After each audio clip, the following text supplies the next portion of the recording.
Hello, everyone, and welcome to Conversations in Horror.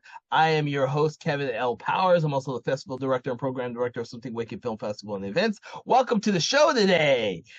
We are doing a good film and a great film that I like that may border on being a horror film and maybe not. A lot of people consider this a superhero movie, whereas some people, because of the director, consider it a horror film. We're gonna let you decide as you listen to me and my special guest Thomas Tellerello talk about the amazing Sam Raimi directed Darkman. So that's the movie we're gonna do today. Darkman, like I said, just to give you all a little heads up. For me, Darkman was always a superhero movie because I was a fucking comic book geek growing up. So I always considered Darkman like the craziest comic book movie that I never got until that came out. Like, when you're reading this stuff as a kid, you're thinking Batman, Superman, bam, let's see a movie about that. But that's not what I got. What I got was Darkman, and it was a movie that I saw way more times than I probably should have. How about you, Thomas? Thank you for joining us on the show. Tell me a little bit about your experiences watching Darkman. Oh, I'm not going to tell you a little bit. I'll probably tell you a lot of it.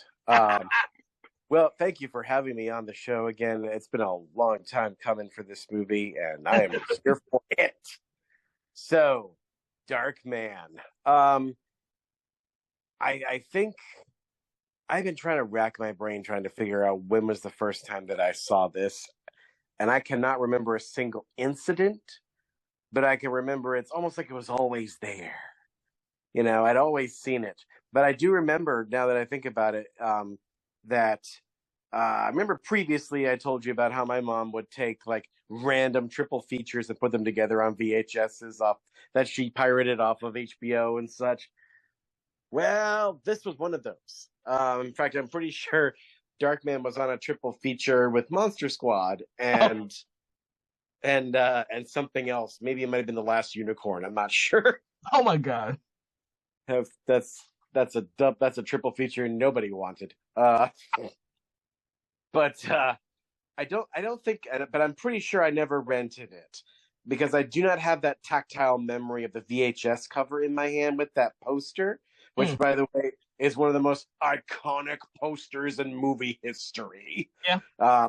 I'm so glad that Shout Factory reproduced it for the reversible cover on the Blu-ray that I own, because my goodness, if y'all at home, Google it if you're not driving, because it's epic and boss. I'm probably gonna have to get myself a big version of it to hang in my closet. Not hang in my closet, but outside my closet. Anyway, the other thing I remember about my first experience of seeing this movie, which what's funny is, like, I was definitely too young to see it, but at the same time, it's one of those quote unquote R-rated movies that is, I think if released today, it probably would get a PG-13. It's very like soft R. There's like one F-bomb. There's no nudity. There's no like graphic, sexual or anything. The violence isn't even that graphic, to be honest. There's no gore in it. It's so wildly over the top and exaggerated. Because that's the other big thing I remember is when I was young, I don't remember. Oh, here's what sparked it. This had to have been 1990 or 91 when I had this conversation with my parents. I remember my mom. We were watching a movie. I don't even remember what it was, but they used the word exaggerated, and I did not know what the word exaggerated meant. Like say she could have said Dick Tracy, but no.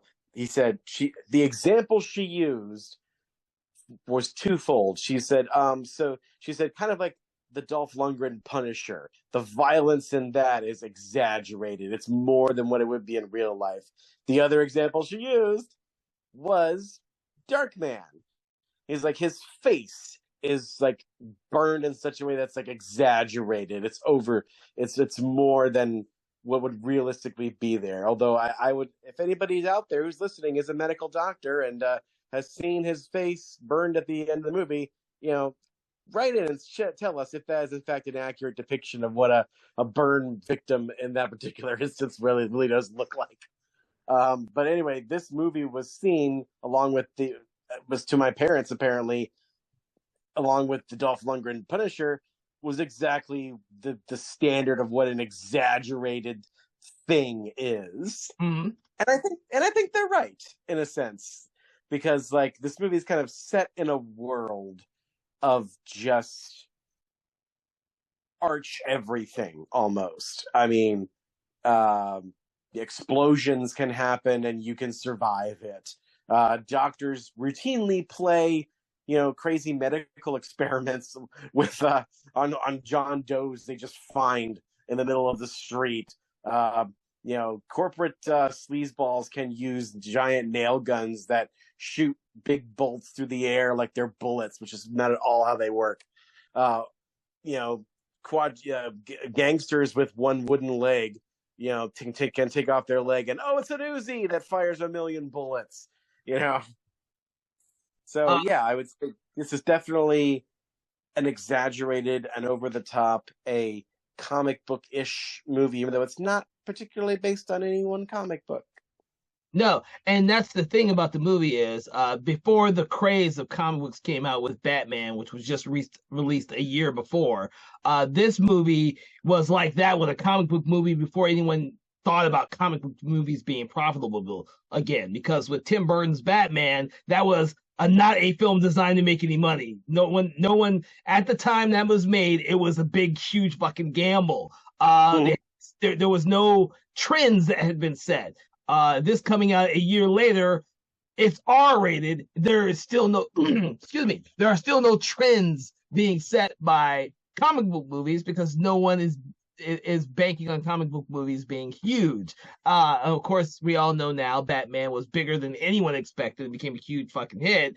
And then, of course, a year later, we come with Darkman, which is a really dark comic book movie, which feels more like The Shadow to me. And it feels like you said, the humor, the type of humor, and especially the music feels like a Dick Tracy more so than a regular comic book movie. The Shadow and Dick Tracy, those types are these darker characters that just happen to have come out from the comic book world. So, well, that's the thing is like I don't think that we can not talk about this and not also talk about The Shadow with Alec Baldwin, which incidentally exists probably because of this movie. Oh yeah.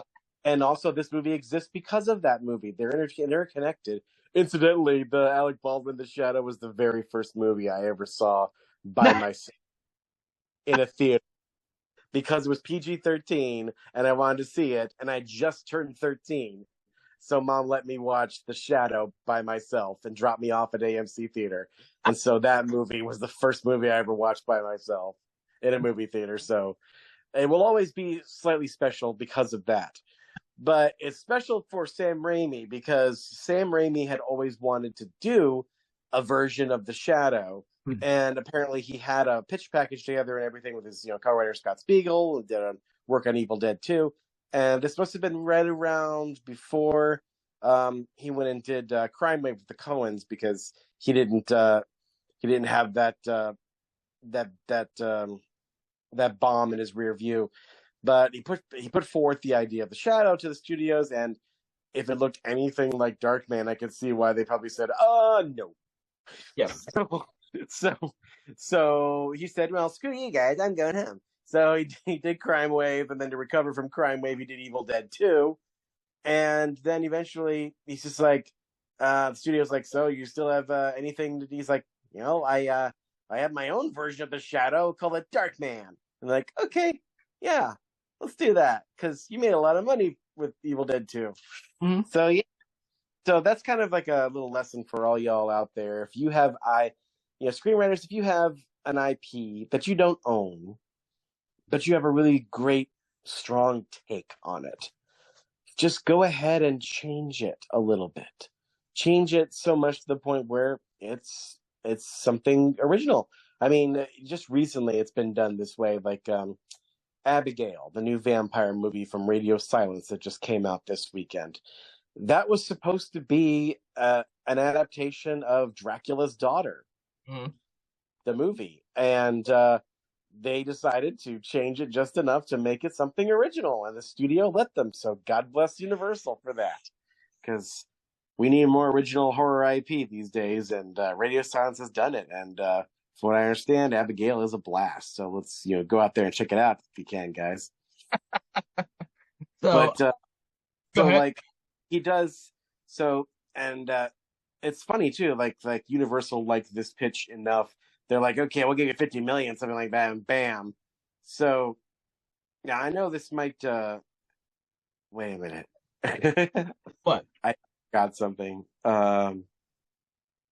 Oh yeah. I just realized, Kevin, real quickly that like we keep forgetting we throw out these references, and there's babies out there who probably don't even know who the heck the Shadow is.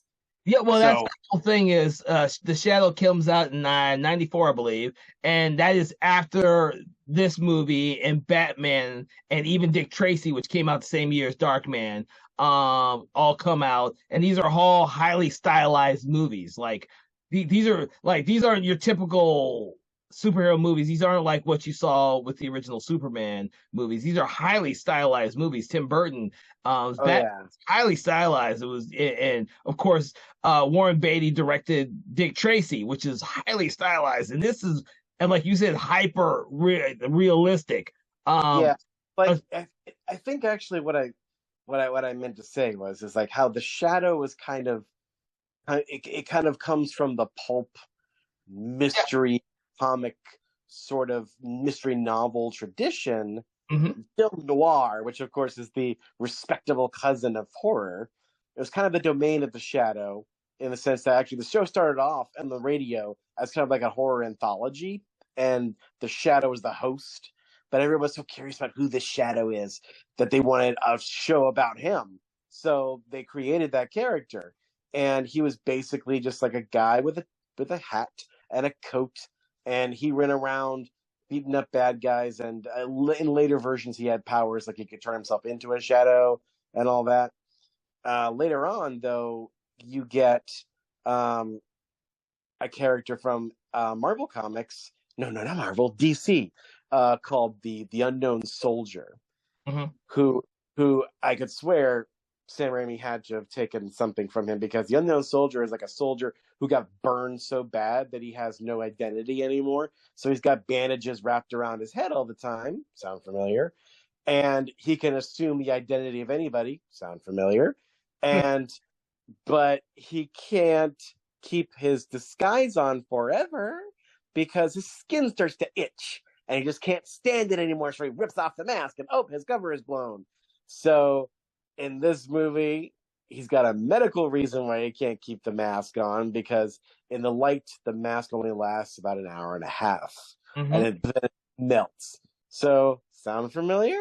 Uh, but I think I think in the end, what this kind of becomes, though, for me, it sort of becomes my favorite version of Phantom of the Opera. Yep, I can see that. About it, he is like the Phantom, a disfigured genius who's out for revenge, a master of disguise, and he's got a cool underground lair. Of course, in this case, he's got the biggest, frickin' Back. abandoned warehouse in the entire state of California. Uh, but yeah, pretty much, yeah. I feel like every time I try to make some kind of version of Phantom of the Opera, I take a big long look at it and go, wait a minute, this is just Darkman. This is really just Darkman over again. Yeah, But yeah, and no, I was like to say, the great thing about Darkman is, and you mentioned something interesting is, of course, his mask only lasts for 90 minutes, and that's like the big thing about the question that the character has at the very beginning of the film, but he never actually solves that problem by the end of the film. You realize no, it's this dilemma from the very beginning, and he never solves it. That adds a sense of suspense to the film, because you never know when his time in the sunlight is going to end. And it leads to some very interesting set pieces throughout the entire film. oh yeah. I feel like though, like that whole, hmm, I feel like look, watching it again recently, I realized, and having learned what I've learned about screenwriting, it almost like makes me wonder how this movie worked at all, because the scripts is kind of rough. Because there's things that he does that I think a modern screenwriter would never be able to get away with. Um, Not the least of which is the fact that again he sets up the whole what is the mystery of the dark? Why does the artificial skin I'm creating stay together in the dark? He never solves that mystery. I think studio making that today, they'd be like, you gotta solve that at the end of the movie somehow. His name is Darkman. He works in the dark. I mean, come on, you gotta do something. Sam Raimi's like, nah, I'm just gonna make this cool, zoom. That's what I'm caring about. But like also like the thing about their, and we're gonna jump ahead a little bit, but like there's something about his relationship with Frances McDormand's character. By the way, it's amazing fluke of casting that she got cast as the lead in this movie, because at the time Frances McDormand was not a huge star. She had not done Fargo yet. The only reason I think she even got this movie, and I think her interview on the disc bears this out, is because at the time she was married to, and I think she still is, married to one of the Coen brothers. Who, those who don't know, the Coen brothers and Sam Raimi and company are inextricably linked together. They have done work on each other's movies ever since Evil Dead. Joel Coen is in fact the editor of the first Evil Dead movie, and they definitely did a pass on the script to Darkman, and Sam has done passes on Fargo and some other things, so it's all uncredited. But like, there's things in this like that I think, oh, what is it? Oh yeah, so they're sitting there at the beginning of this movie. You meet Liam Neeson, who is Dr. Peyton Westlake, who also not a big star. This was his first movie. This is like his first leading role. Up until then, he was just kind of like man over Mel Gibson's left shoulder in The Bounty, or horny ghost in High Spirits with Daryl Hannah. Well, horny and farty ghost. But like, he was having trouble getting lead roles, and somehow, again, Sam just realized, hey, we got some bigger stars here, but no, I want that big tall Irish guy. Let's get him. So one of the first things you see him is he's sitting there in a slideshow, like watching slides of their younger life with his fiance girlfriend. Girlfriend. That's another. Remember, he asked her in the movie before he has his accident. Right, exactly. Yeah, so there's that tension there. But we know that part. We know their status as a couple. We know they're happy, but he wants to get married, because we know they're happy because they're having fun together, and they seem like they're not fighting about his research or anything. And she's some kind of corporate lawyer. We're not entirely certain exactly what she does. But what we don't get is why the heck why he's so obsessed with building artificial skin. There's no motivation for his character to be building this stuff. I think if this movie were made today, there would have been a note saying you got to put that in, and maybe during that slideshow thing, they would have seen just an image of maybe his mother or his younger brother who got in a bad car accident and got burned. So that would have been something. But no, we got none of that. There's no explanation. He's just interested in building artificial skin, and that's his thing. You make a great point there. You're absolutely right. There is no reasoning for that. Like, there is no reasoning for why he never solves the problem by the end of the movie.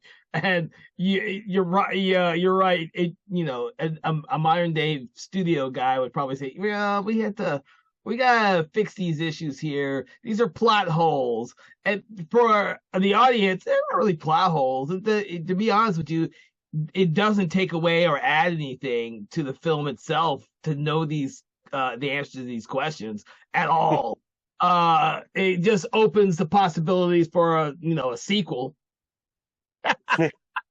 Yeah, well, they did have two of those straight to video, but we'll get to that. They should have had more, because there's so many other places this character could explore. but yeah, let's go back a little bit and say, and I just want to say as I rewatch this again, I'm like, how lovely is Frances McDormand in this movie? Even though she's like a nothing part, she is still like really great in it, I think. Don't you agree? I know, like, I know who she was, only who she was after Fargo, and Yeah. even after I took my first trip to LA in '99, I got to meet her on the set of Almost Famous. She seems super cool, and she seems pretty much the same on the supplementals to this movie. And apparently, according to her interview on there, she did not have a good time making this movie at all. There's not that many. You don't hear a lot of stories of actors clashing with Sam Raimi, but Yeah. this is the one, because apparently she and Sam did not get along very well. She did not like that there, I guess, wasn't very much for her character to do, and the only reason her character really even existed is apparently Sam listened to movie critics about them criticizing his female characters in his movies up until that point. Because if you watch Evil Dead, you watch Evil Dead 2, there's really not that many strong female characters in that. Most of them just kind of get raped by trees or possessed by demons or or murdered or it's so I guess he tried with this character to do something and it wasn't up to her standards, but nowadays she apparently has come to peace with Darkman and sees it as one of the best early opportunities she had, and in spite of all the difficulties, she does speak of it positively now. Well, So that's nice. Darkman's one of those movies that became a cult film because when it originally came out, people had no expectations of it. It's a weird little superhero movie without actually being based on a comic book. Although, point of fact, Marvel did eventually do comic books based on Darkman, which was always kind of funny. But it was that rarity, like you said, that they had the Punisher movie coming out, and that was trying to be as much not like the Punisher as possible, to bury the fact that it's based on a comic book. And if you didn't know the Shadow or the Phantom or Dick Tracy were based on comic books, Dick Tracy is about the only one that really pulls out that comic book aesthetic out of all those movies. The rest of them, if you never knew that they were based on these old pulp comic books, you wouldn't have missed it. You wouldn't have missed it at all.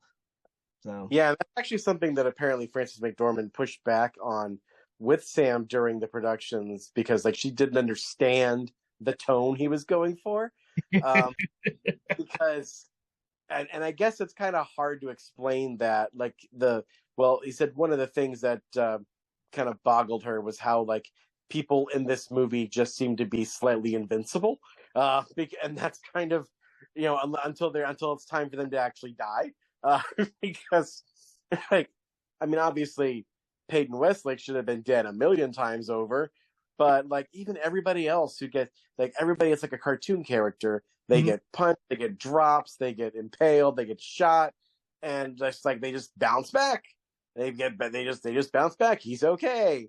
He's okay until he gets run over by a truck, like poor Ted Raimi does. Because that's how you know it's a Sam Raimi movie. If you see either Bruce Campbell or Ted Raimi, you're watching some Sam Raimi up in this mofo.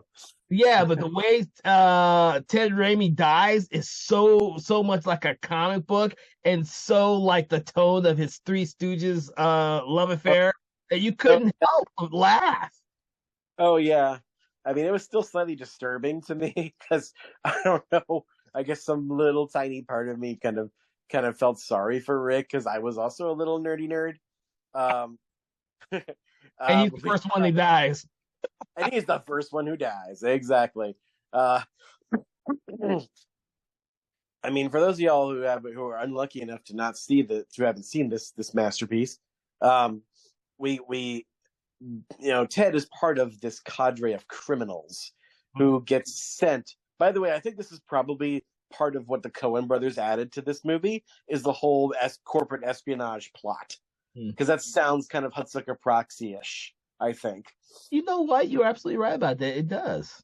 Yeah, and it also doesn't make a lot of sense, like a lot of some of the plots to their movies. It doesn't really make sense if you really kind of take 1,000-yard view of it.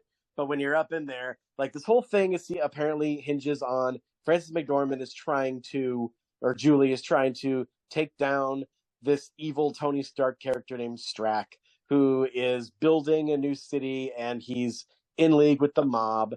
And a mob, of course, is represented by Larry Drake or Robert G. Durant, who is your Edward G. Robinson classic, villain gangster, whose one quirk is that he likes to cut people's fingers off with a cigarette lighter or with a cigar chomper, which is probably the single most sharpest cigar chomper in the history of man and God, because it can cut through bone. So anyway, but her whole plot to take this guy down is this memo, the Belsaris Memorandum, and we know what it is because she stains it with coffee early in the movie, and somehow the Strack is found out, so he sends Durant to go and get the memorandum, thinking that they're going to find Frances McDormand there and probably knock her around or maybe even kill her so that she's not a threat anymore. But no, it just so happens she's not even there. But Peyton Westlake and his hapless Japanese scientist assistant are there.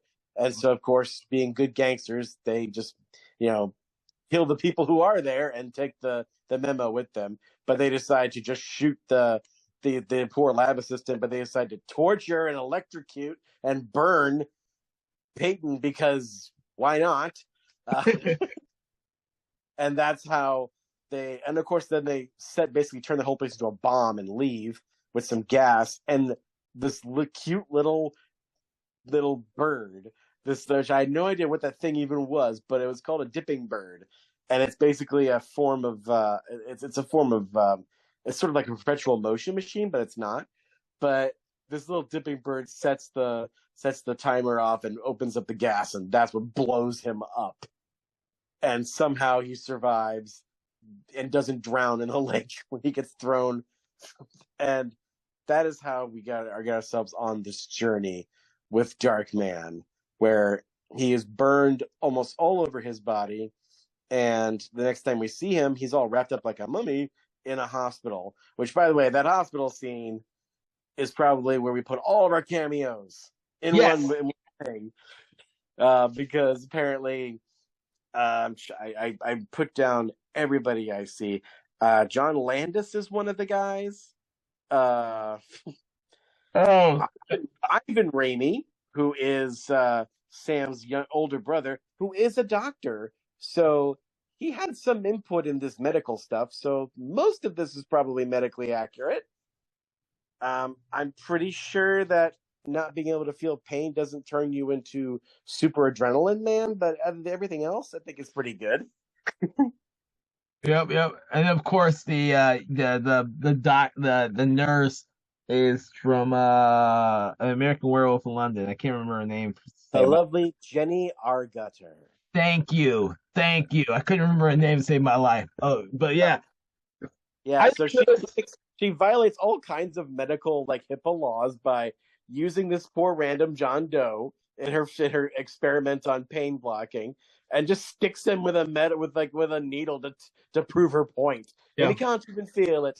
I'm like, oh gosh. Yeah. He's the worst doctor ever. Yeah, I noticed that when I rewatched it. I was like, oh wait, that's Jenny and Gunner from American Werewolf in London. Oh my god. Because I hadn't seen the movie in years before we watched it for our conversation. It's been a long time since I've seen Darkman. As much as I loved the movie when I was growing up, I haven't really had a reason or a chance to watch it as an adult. So in the 90s, when they originally came out and the sequels came out, I probably saw Darkman 15, 20 times. But I hadn't. It's not like Evil Dead. It's not one of Sam Raimi's films I always went back and watched like every few years.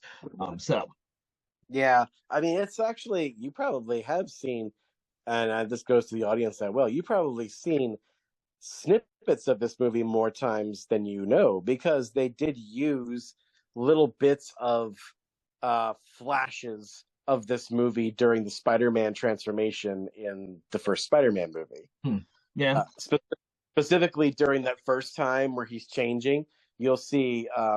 So this is probably a good time to say that a lot of Sam's visual flair and surreal kind of weirdness in this movie happens in these glimpses, these flashes we get inside Darkman's mind. Mm-hmm. Because the idea is that his body doesn't have, his brain doesn't have the stimulus of pain or pleasure that skin gets. He can't feel the wind on his face or what a table feels like. It's all gone. All those nerves are dead. So his brain has to feed on his emotions, and that's what makes him super rage. But also, it gives him these weird hallucinations where we see the inside of his brain synapse firing, and those segments of the inside of his brain, you see those, but crawling with CG spiders in the first Spider-Man movie. Yep. Apparently, you also see in the first Spider-Man movie a snippet of a close-up of an eye with spiders on it from The Beyond, Oh. because Raimi's a huge fan of Fulci's The Beyond as well, and the editor somehow got a bit of that. So you do see that, but like throughout this movie, Darkman, there's all these. Whenever he gets angry or whenever he gets emotional, the camera will maybe like super fast, jittery zoom in on his eyeball, and then Yeah. see all these weird things just coming out at you. And according to the behind the scenes stuff on the Blu-ray, there are tons of that stuff they shot that never even made into the movie because the studio was like, yeah, no. Like for instance, apparently during the carnival scene, which we'll get to in a bit, um, apparently Peyton has this weird hallucination, which you see a fraction of a second of his head through like a curtain, and it's on top of this little marionette body, and he's dancing around and being looking like a freaking maniac while he looks like a human puppet. So they shot that and a bunch of other really strange stuff that just never made it into the movie. So I I'm not guess surprised. yeah, I'm not surprised. I wish there was more of that because that's more Raimi. Somebody once said that probably the most Raimi big budget superhero movie is not this movie, and it's not any of the Spider-Man movies. It's probably Doctor Strange in the Multiverse of Madness, because that's the one where Marvel seemed to let him go as kind of nuts as he wanted to. Which is surprising considering how tame he's become in between I think it's Darkman and everything with the gift and A Simple Plan and the films that he subsequently would do before he hit Spider-Man. It's kind of like Peter Jackson. He did all these crazy fucking movies, and then to prove that he wasn't fucking crazy, he did Heavenly Creatures to show that he can do a normal movie with a little flair of his craziness. And then of course he went off to do Lord of the Rings. I don't think if he had not have done Heavenly Creatures, I doubt they would have given him the chance to do Lord of the Rings. Because he had to, like Sam Raimi was trying to prove himself. He had to prove himself as well. So Yeah, I feel like I was thinking this while I was watching the 25th anniversary Blu-ray of The Frighteners. mhm. Listen, if you listen to the commentary of him on The Frighteners, it's very fascinating because he made it before, while he was just about to do pre-production on Lord of the Rings. So, he's talking about all the things that he wanted to do in the horror genre if The Frighteners had been a success. Yeah, And wow, if only The Frighteners was a big hit, his career would have been very different. very different. I'm actually Yeah. glad that as much as I fucking love The Frighteners, and it is one of my favorite Michael J. Fox films ever. I've seen The Frighteners more than I've seen Back to the Future. I love The Frighteners. I'm actually glad it did not do well because then he had to retool his career trajectory. And of course, he went off to do the Lord of the Rings films, which I believe are brilliant. And of course, he did The Lovely Bones, which is also another great movie. I just think that I'm hoping he gets back into the groove and stops doing these documentaries because I'm a little Yeah, waiting for him to get back. me too. I wish he would do, because what he said in the Frighteners commentary, he said that he wanted to do like a CGI splatter flick and like push the limits of what digital can do, but do it with gore. Yeah. I don't know how that would be received this nowadays because people seem to only want practical gore. But if Weta Digital is involved, maybe they'll give them a pass. So, but I want to talk about how we at the top of this thing you mentioned the question of, is this a horror movie? Is this a superhero movie?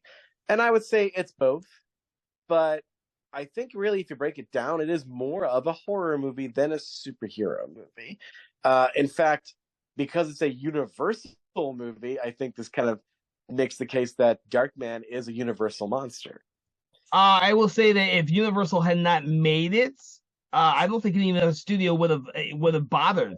I think Yeah, Universal during the '90s were hitting it with all these horror movies, and dude, they were out there just doing it because they made a lot of money off horror films, and they took a chance on this, which I'm glad for. You're absolutely right. I don't think if Sam Raimi had gone to any of the studio, this movie would have ever been made. exactly. And I think that Sam knows this, and Sam knows the weight of classic horror behind this character.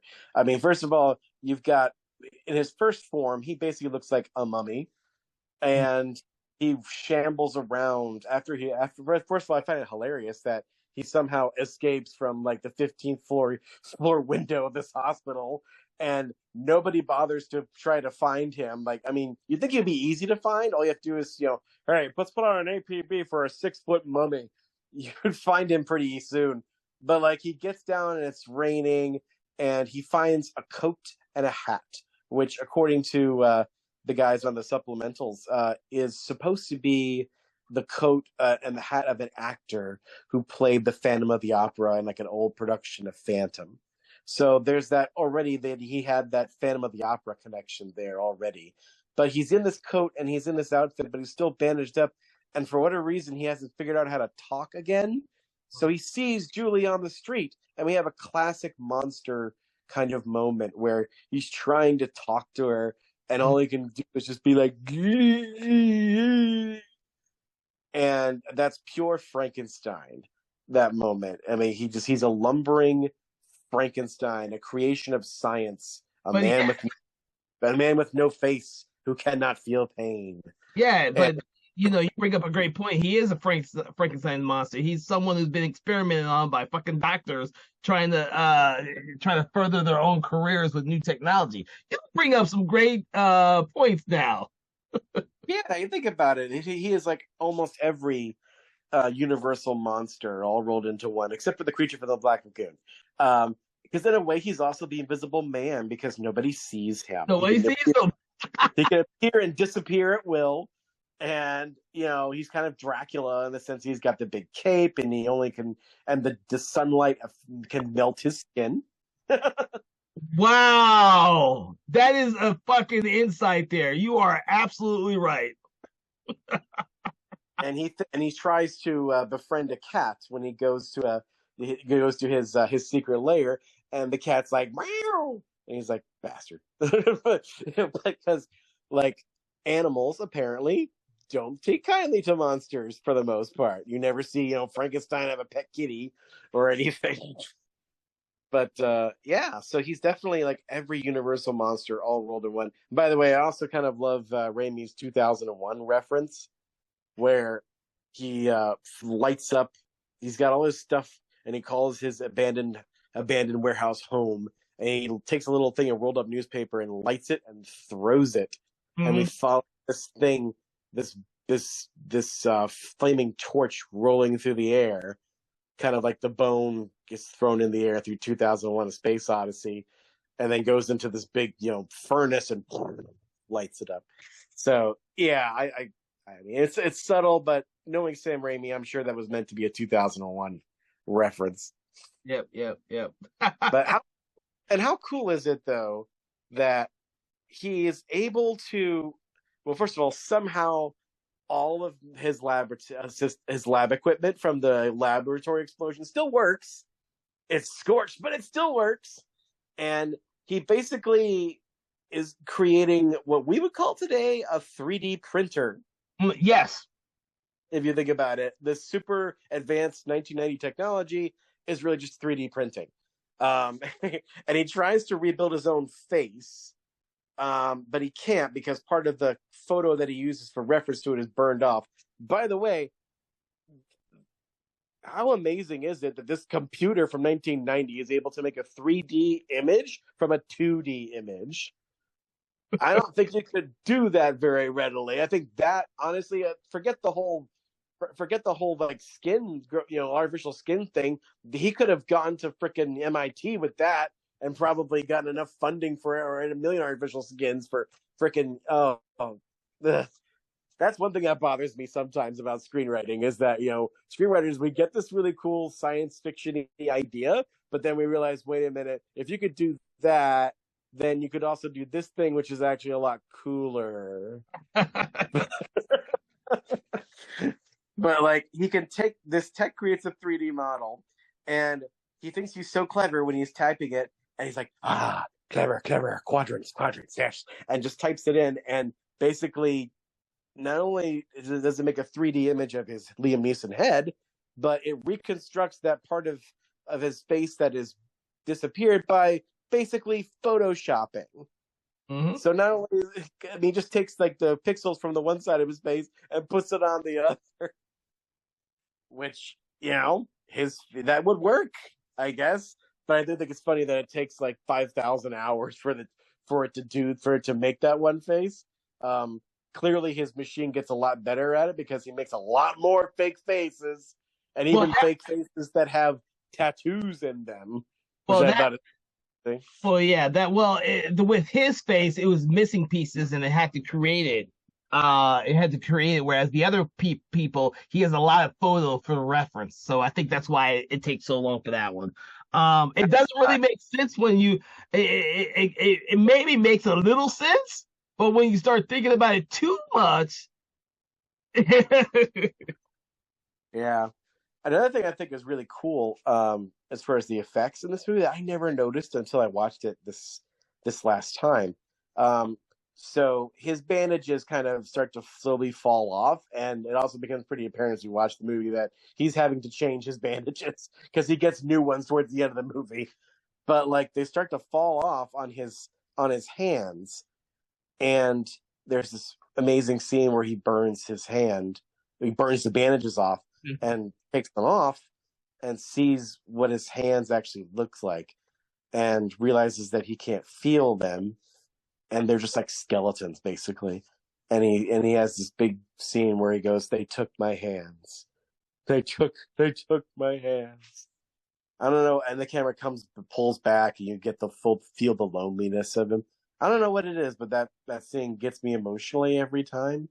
But technically speaking, it's interesting because like the very next moment, we see him typing with a fully his one hand is like a reconstructed glove, and it looks just like a normal, and the other hand is his skeletal zombie looking hand. And I always thought that was a puppet, but I looked more closely. That hand is stop motion. Well, he uses a lot of stop motion in the movie, so. I know, and I thought, oh wow, I never noticed there was a stop motion puppet all this time. I've seen this movie a billion times. I thought that was a puppet, like an actual like hand puppet, but nope, that thing was stop motion. I'm like, wow, that's super cool. Huh. Hey, Raimi loved to stop motion animation in his movies. So, although I don't think he still uses anything like that anymore, but he used it a lot in all of his earlier films. Until of course his shift to more dramatic thriller films. So, yeah. So he's making these, masks, and what's cool about it though is that this is a revenge film, and it's a revenge film kind of in the tradition of a Machiavelli, of a Count of Monte Cristo. He's got a plan. He's gonna assume the identities of someone. Well, I mean, after he kills Rick, he gets some vital information about how Durant gets his money. mm-hmm. There's a pickup and everything. By the way, a side note here, I discovered something that I didn't even pick up on. There's apparently a gay subplot in this movie, as you detected. Because there is, so when Darkman starts, in order to get his, like you said, the pictures of everybody, he has to spy on all the criminal, on Durant and his gang, and he takes all their pictures. One of the times he's taking pictures is he's seeing Durant and Rick at this big fancy schmancy function, Yeah. and Durant comes in and says to Rick, would you like a cocktail? And Rick's like, I would love a cocktail. And later on, after he kills Rick and assumes the identity of Tully or something, that big fat guy who looks like, he looks like ugly Vin Diesel. And the other guys, gangsters, come in and go, man, where the hell is Rick? Robert is livid. He is on fire about where Rick is. I mean, I know he likes Rick and all. So there was, and so in the commentary, I believe the editor, the art director, said that basically the idea was supposed to be that Rick and Durant were lovers, and that Durant had this kind of lover, kind of mentee, mentor kind of relationship with Rick, and he gave Rick this golden gun, which Rick uses reluctantly to kill kill Peyton's lab assistant, which, when they're walking away, he's like, good job, Rick. That was great. Right in the brainstem. That's what I would have done. So, and it kind of makes sense that, like, he's also jealous and mad when Darkman makes it look like Rick was going to go off with Tully. That's interesting. I didn't notice that, but you're absolutely right.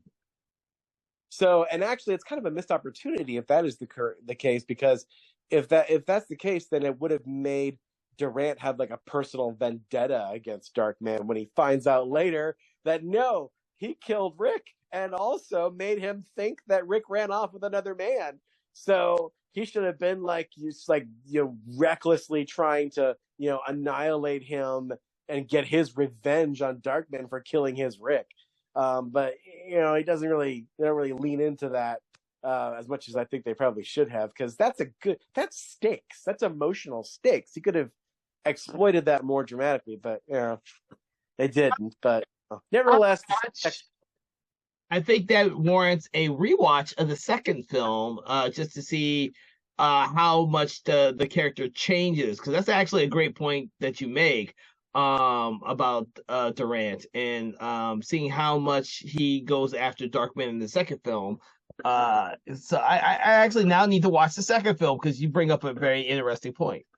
Yeah, I mean, and I kind of like that's there, because I mean, quite frankly, if you're gonna, I mean, I don't think like Durant is playing a gay stereotype. He's just a smart, sadistic, coldly psychopathic villain who may indeed be also LGBT. It's also implied that he's married, so he's having an affair with Rick, if that is the case. So I feel like, if you're going to be inclusive, that means having characters who may be LGBT as villains too. If you want to, if we want to be inclusive, then we as writers have to include them as heroes and villains.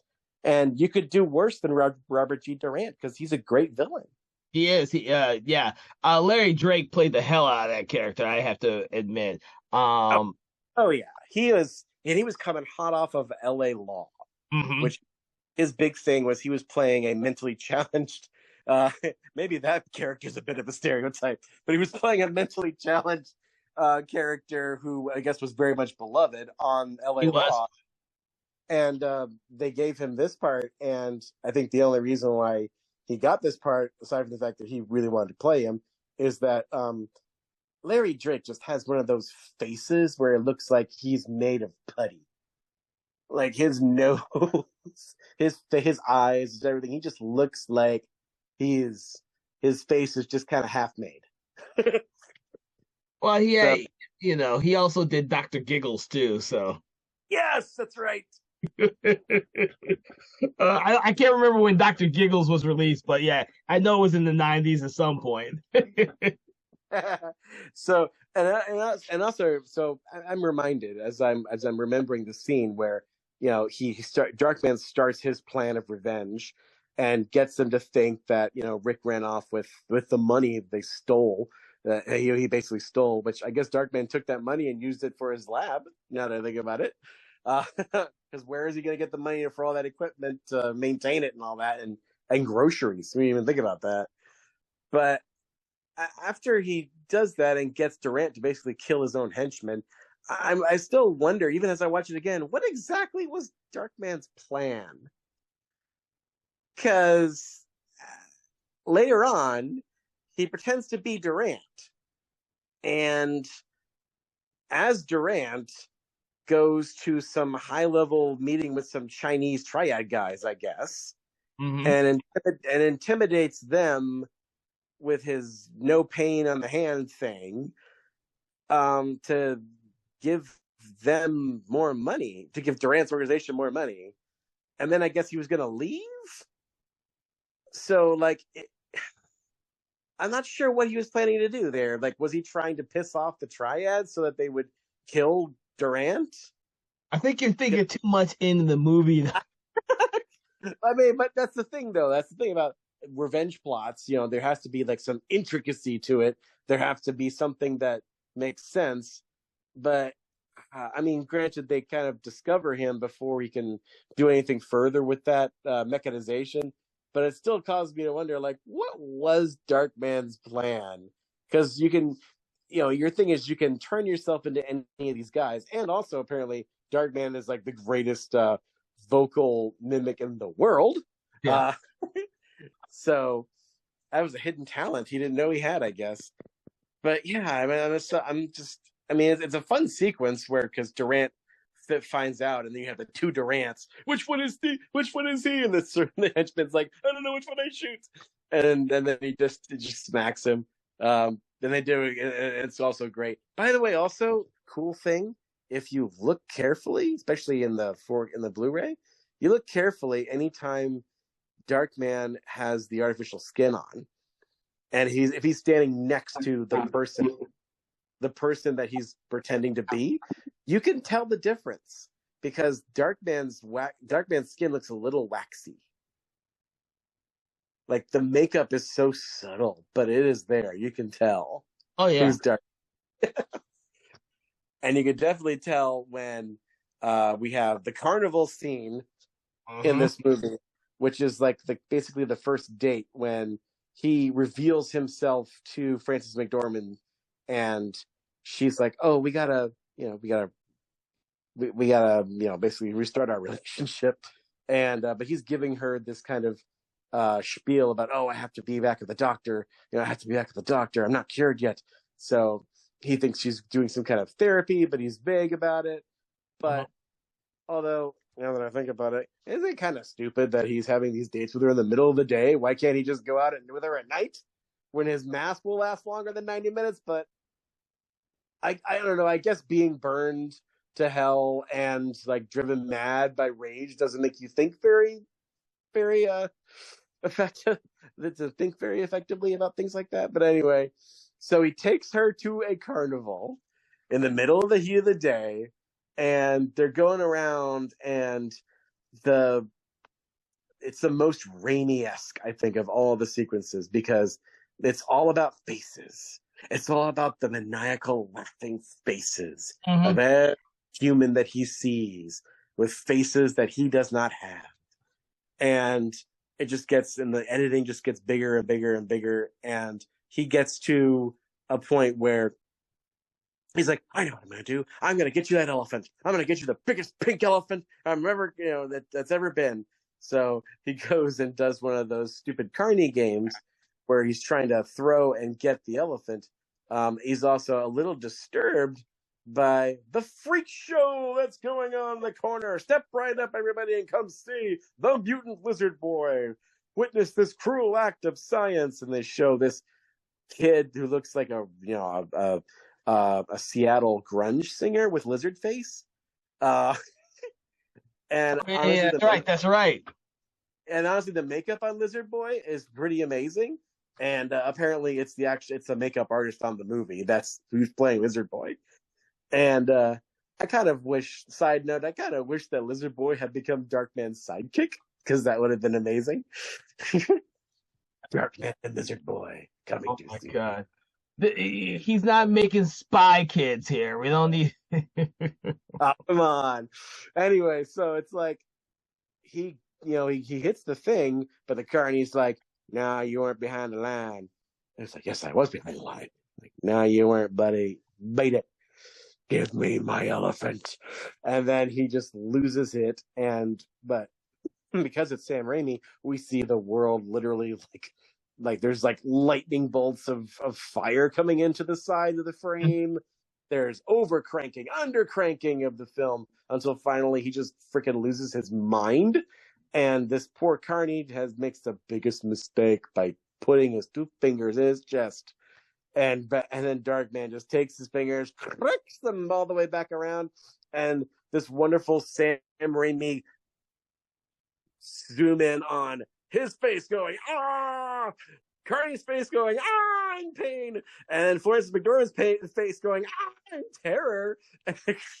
And then he throws the guy across the like a doll, and the room collapses. And he grabs the elephant and goes, take the freaking elephant. And she is horrified, especially as his face starts to bubble and melt. And he runs away while the Carney's going, a freak! He's a freak! A freak! And by the time you're done with that, you're like, wow. Well, keep in mind that, Sam Raimi's humor had not been established with most audiences at that time. If he had done it more like the Punisher superhero movie, I think it would have been more well received.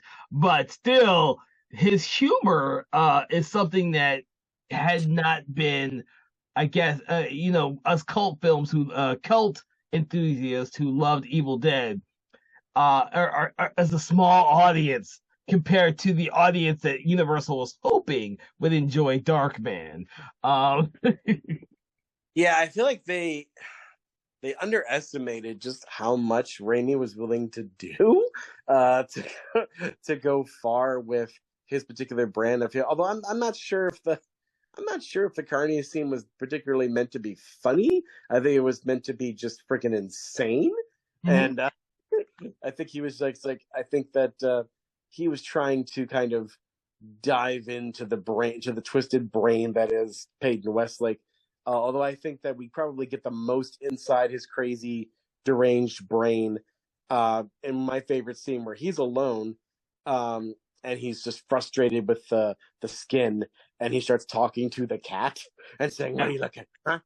You think I'm some kind of circus freak? Huh? Maybe I should be wearing a funny little hat. See the dancing freak. He puts on a little tin hat on his head, and we see all these just flashes of images and twisted canted angles, and there's strobe lights in the background that are red and just going lights that shouldn't be there at all. But oh my gosh, does it look incredible? So there's all those things that a regular filmmaker just wouldn't think to do. And it's really painfully apparent too when you see the sequels, just how little of that craziness should have been there in those two, because lesser directors made those. Yeah. Yes, and we'll probably one day hopefully get around to discussing Darkman 2 and 3, because you gotta remember those sequels were kind of part of Raimi's forging ahead into producer territory, which is now what he's mostly known as. He's still producing a lot of successful horror movies now, even though he hasn't directed anything lately other than Doctor Strange and the Multiverse of Madness. He's been still producing horror movies that have still been extremely popular and profitable. So yeah, for sure. So apparently also we're getting to the later half of this movie where Strax figures out what's going on. There was a lot of stuff that was also crazy in this movie that was cut that sadly is not on the Blu-ray. Bruce Campbell talks about his experience working on this movie in If Chins Could Kill, his autobiography. Mm-hmm. And said that testing this movie was kind of interesting because test audiences unanimously said they hated one particular scene, and he called it the naked coin scene. So there was a scene cut from this movie where Strax is alone in his apartment, and you see him take out this chest full of rare coins, and the camera pulls back and you see that he is buck naked, and he takes these coins and spreads them all over the bedspread and rolls around on them, laughing and rolling in pleasure. And the whole idea of this scene is to show that he really loves money Mm. and is also a sick puppy. So, but like test audiences were like, yeah, I didn't like the scene with the naked man. And I'm like, why did you not like the scene? And they said, it made me uncomfortable. And Bruce Campbell's like, well, it was supposed to make you uncomfortable. That was literally the whole point. Okay. So they cut it. Well, we are getting to the end of our conversation on Darkman. Is there any final words you would like to tell everybody about the movie? Excuse me. Well, there's so much more we could talk about on this thing. I mean, the helicopter chase sequence we briefly mentioned, where Durant's trying to destroy Darkman with a bazooka, uh, and that they shot all that for real on a Sunday, which is cool because you wouldn't get away with that nowadays. Um, I would say that, I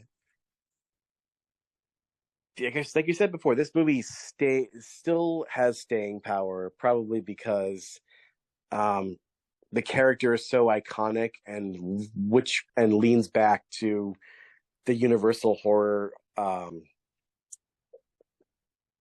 legacy, I suppose, and turns it into a superhero, basically. I love monsters and I love superheroes. Anytime you can combine them and make your monster a superhero, well, that's just a sweet spot for me. Yeah, I guess it's probably as evidenced by the fact that one of my favorite DC characters is Swamp Thing, who, if you think about it, is also a dead scientist who comes back to life as a superhero.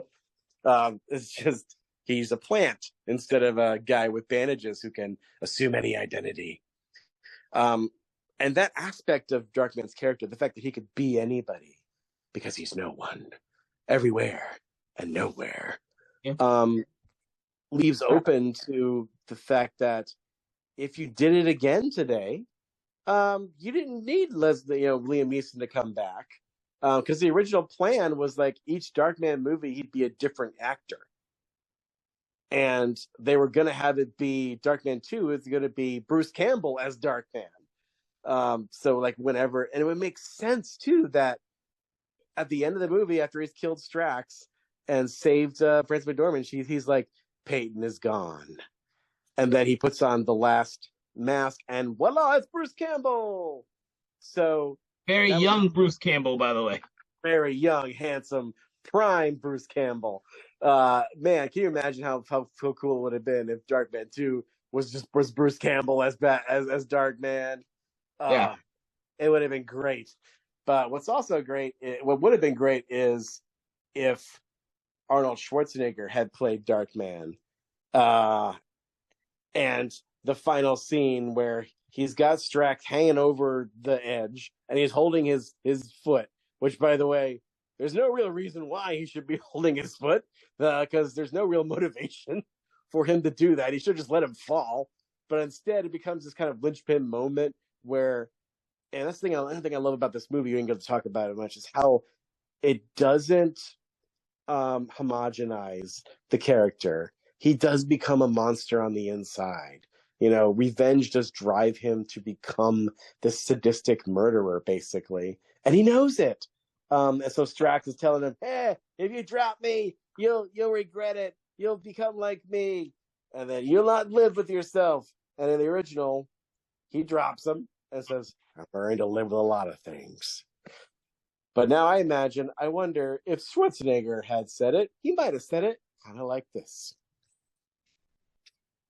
Strack, I think you're right.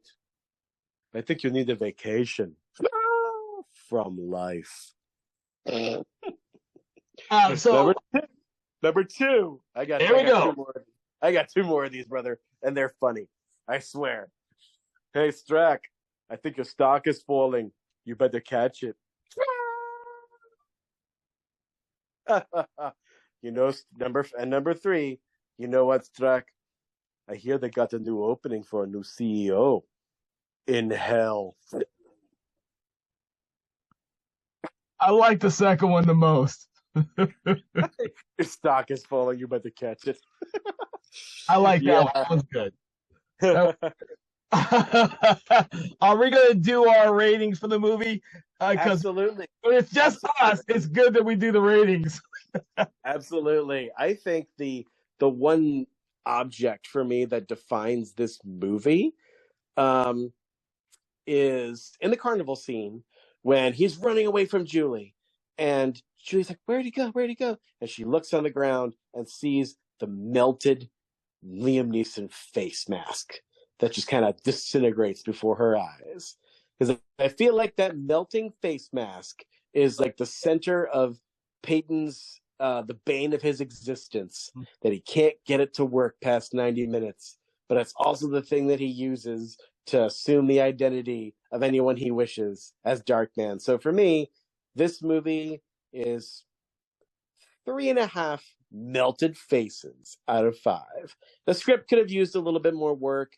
I mean, we didn't even get into the fact that this movie was a fight, a war between Sam in post production, the edit room, between Sam Raimi and the studio, and some of those problems that I see in the script probably could have been smoothed out, and if they had more time for the edit. But as it stands, basically what they did apparently was they literally stole the movie from Universal, went to their own personal edit bay, and cut it themselves in a day. Oh my god. Yeah. So God bless, Sam Raimi and the editor for doing things the drive-in way. Yeah. So So 3.5 melted faces out of 5. Kevin, what would you rate Darkman? you know what? After our conversation, I'm going to have to agree with you. The first time so far, 3.5 melted faces. I believe that you are absolutely correct because you made me see some things that I had not noticed before. And so, if I was my 1990s Kevin, I probably would have given it 5 melted faces. But because me and you had our conversation, and it's like 25 years or 30 years later, I believe 3.5, because I would love to see them reattempt this story. I think they could do a much better job with all the holes and problems that they had with it. And Sam Raimi's at a point in his career where he can get fucking anything done if he wants to. Yeah. It would be really interesting. So yeah, I think I'm agreeing with you on this one. 3.5 melted faces mask. And apparently they did try to make a TV show out of Darkman. There is a pilot, or in the very least a sizzle for a pilot out there, according to Larry Drake on the supplementals. He saw it, but very few people have. But apparently it wasn't good enough for the network to be like, yeah, let's make a pilot out of this. So if any of y'all out there work in the industry and you're listening to this show, Conversations in Horror, reach out to us through our Facebook page and other social media if you have access to the lost pilot or pilot sizzle of Darkman, the TV show. We want to see it. Please help us. And with that, I want to thank you, Thomas, for coming out for Conversations in Horror. And I will agree with him yet again that we would all love to see that. So, any of you listening out there, please let us know. Thank you all for joining us on Conversations in Horror. We hope that you will check out some of our previous episodes and check out in our social media sites, and make sure to subscribe because we don't want you to miss a single episode that's coming up. Thank you all and have a good day. Conversations in Horror is a Broken Lighthouse Pictures production, produced by Kevin L. Powers, executive produced by Kelly A. Inoka, and originally filmed via Zoom technology. Conversations in Horror is hosted by Kevin L. Powers and co-hosted by various horror film lovers and filmmakers. To learn more about Mr. Powers, please make sure to check out his Patreon page and other social media platforms. Conversations in Horror is copyright 2024 Broken Lighthouse Pictures production.